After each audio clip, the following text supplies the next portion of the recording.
This week in Echo Arena, it's New Potential, a triple feature from the Snakeboys of Ouroboros, a debut performance from the Eggboyz of former Synergy, and the gravitas of VRL competition. This is Echo Arena Rewind.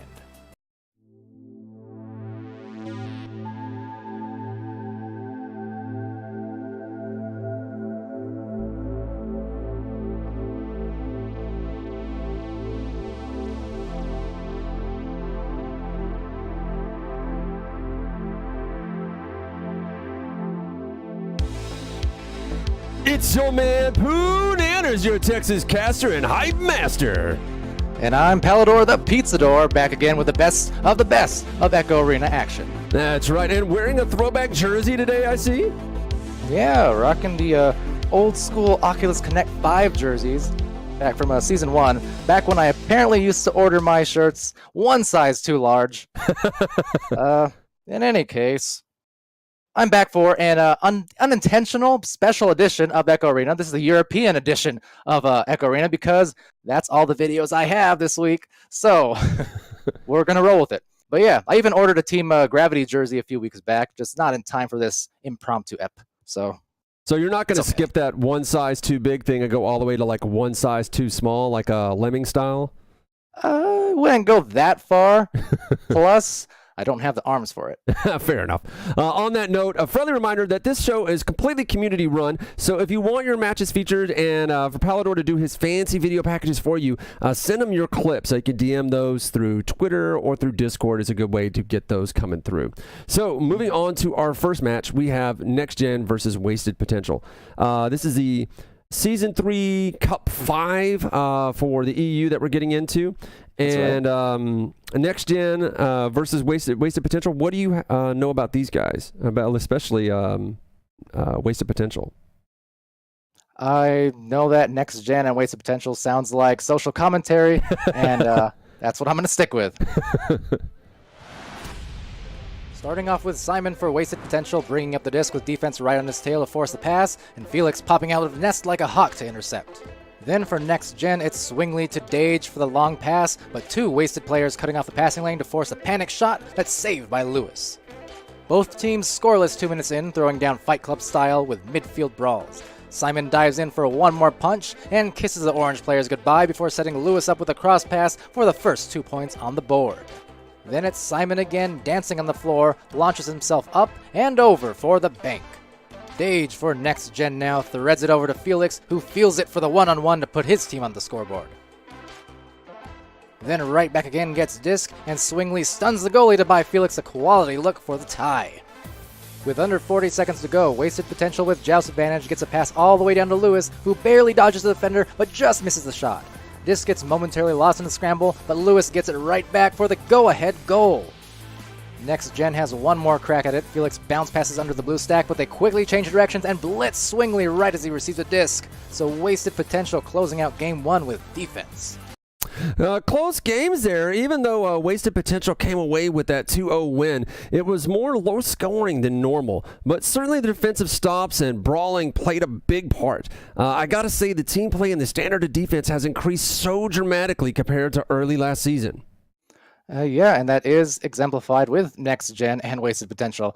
I mean, even though, there are two teams just outside those top 3 or 4 spots that usually get talked about so much, when you watch their highlights, you see, good offensive sets, you see, coordinated boosting and passing, strong defense and goal. I mean, 1 year ago, good goalies were an absolute rarity in VRL, and yet here we are in 2019, and I feel like every single good team or team period, they all have very capable ones. Oh yeah, man. I mean, I remember the good goalies were hunted down for their remarkable and rare skill, especially people like Denials, where it's just like you couldn't get it past the guy.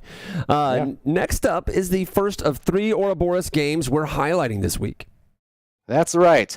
Team Gravity now steps up in front of Ouroboros for the first triple header of games against this triple-headed hound of a team.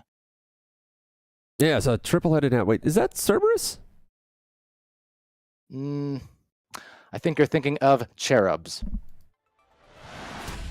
Team Gravity starting the series off with defense. Torin here with the bird-like wingspan, but Affentair grounding him with a save, and then another after the stun from Viatrex. Third time's a charm though for Ouroboros, getting an open look off the fast break. Interception here from Affin, who splashes it in from half court. And then Boop, attempting one of his patented bounce shots, doesn't quite go in, but the Team Gravity stack hot on its heels for the rebound. Community caster Tutorial Bot puts it best. I'm just starting to get to terms with the fact that any clear is a potential Boop shot. Indeed. Ouroboros, though, keeping pace with one-on-one drives from Ambient and Torin to lead by 2. A good back-and-forth exchange from both teams off of this joust. First, the pressured pass, then a fight up top that's won by Boop. But Torin backs up, draws a shot, and takes it right back. So, with a fragile 2-point lead, Ouroboros plays patient offense to drain some clock before finding Sundance up top to slice it through and upset Team Gravity in Game 1. Game 2, Viatrex beelines a pass to Boop for the first 3 points, but then it's Ambient, narrowly avoiding the Geo to lead Torin on the pass for the rebuttal. Then Torin again, always showing very high IQ in and around the goal, anticipates this pass well, then crams in another 2 points for Ouroboros on the other side. About 2 minutes left, and it's a dish and drive from Ambient, but Viatrex with a nice timing for the swipe and the clear.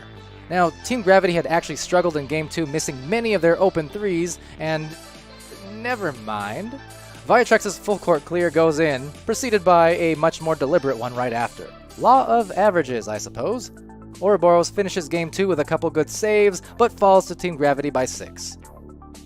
Off the opening joust of Game 3, Boop ends up with the disc right in his sweet spot for the automatic 3. Both teams trade a close-range goal, followed by a pair of nice stops in the goal from Torin. They can only stop so much, however, as Team Gravity is able to break down the defense to rein in a myriad of breakaway threes in this game, while holding Ouroboros to only 2 points until the final minute of action, and with just not enough time to come back. After a shaky start to the series, Team Gravity is able to recollect and win 2 straight to close it out. So Team Gravity take that one, but went on to 3 games after a nice showing from Ouroboros. I think you mean Cerberus. Tomato. And that tomato took on Smash Dash next. Ouroboros start out with a trio of passes. Correct? Right? That's how we're going to start out on this one? Ouroboros start out with a trio of passes, 2 of their first 3 goals being assisted inside the bubble. On defensive joust, though, they commit the full dive on the Smash Dash QB, but it ends up backfiring into an open 3 for C.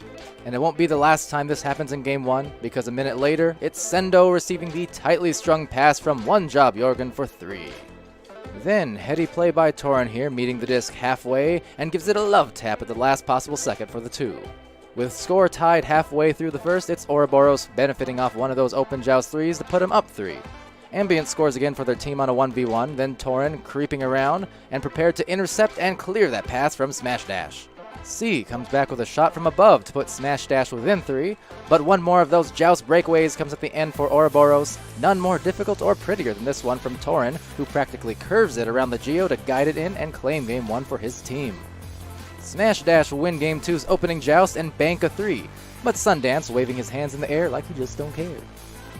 Smash Dash showing some back-to-back defense in their bubble, but Sundance, sensing the tiniest opening, takes full advantage to tie it. Great defense from Torin here, protecting his goal 1v2, then it's Sundance, the big interception, and once again finds the middle of the goal with surgical precision. Then it's Torin sneaking up on goalie for this stun, and the shot to take a commanding 7-point lead in Game 2 with 2 minutes left. But Smash Dash not conceding anything. First it's C with the 2, then Sendo a great save and snag that leads to another quick turnaround goal for his team.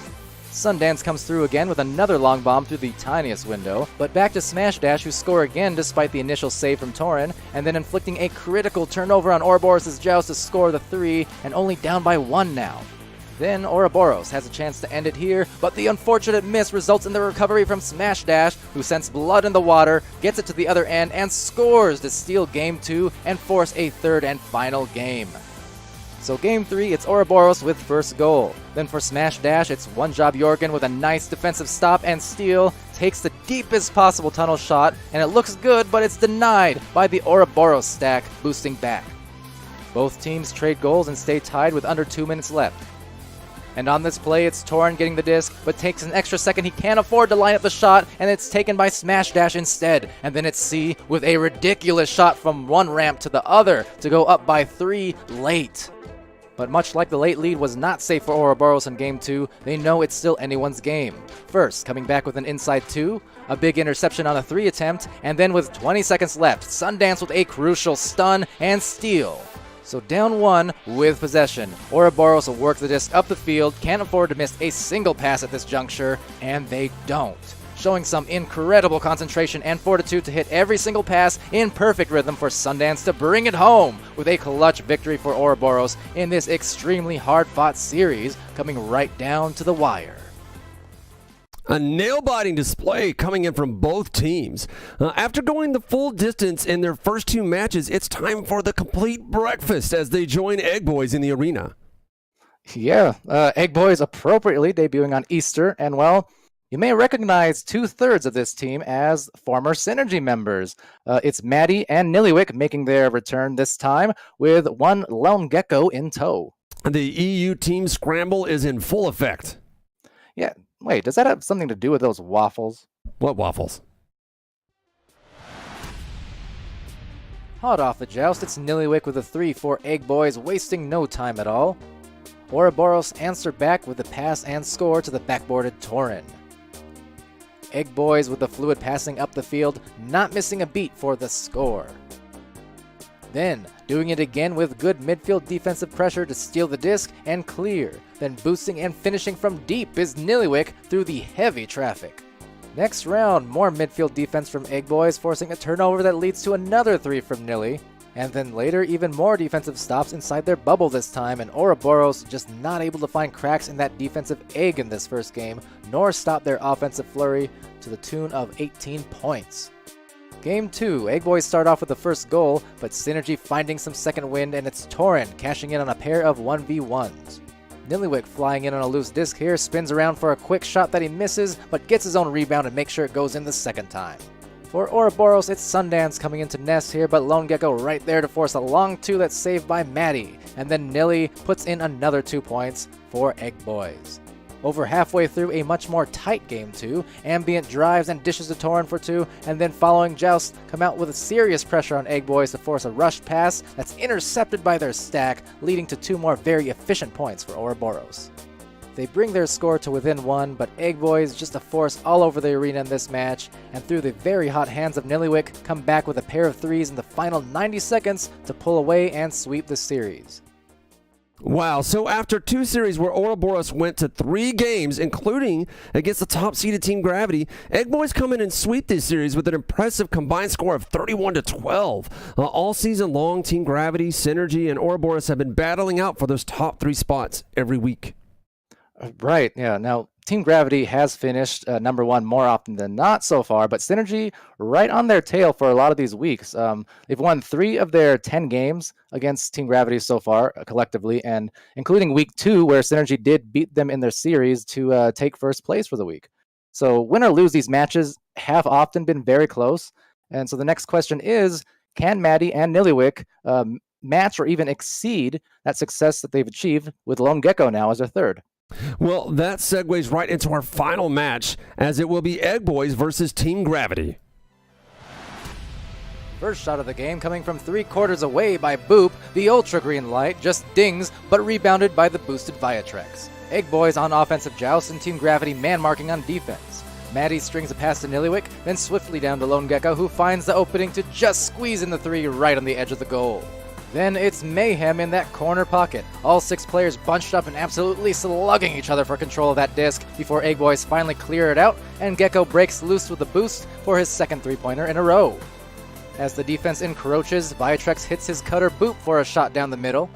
Maddie receiving a pass in the bottom corner and finds the backboard to get it past the retreating defender by an inch. Literally the only way he could have gotten that shot in, and he nails it. Affenterre maneuvering around the barrier, 2 defenders, but no problem finishing with finesse. Then Affen again cutting hard for another play at goal, but Maddie sniffing it and snuffing it with that goalie-on-goalie violence there.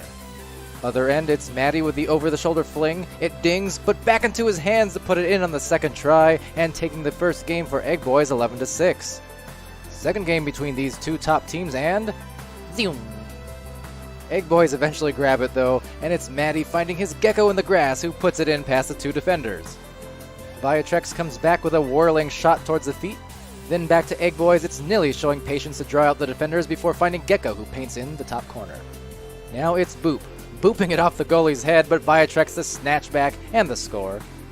Maddie here, a few fakes to freeze the D before the bounce. Gravity tries a quick intercept, but instead concedes a costly 3 to Nilly. Well-timed play from Gravity here, Boop throwing it towards goal just as Affin cuts and punches out the goalie. Team Gravity has a chance to take the lead here, but tight defense pressures a rocket of a shot that ricochets off the goalpost.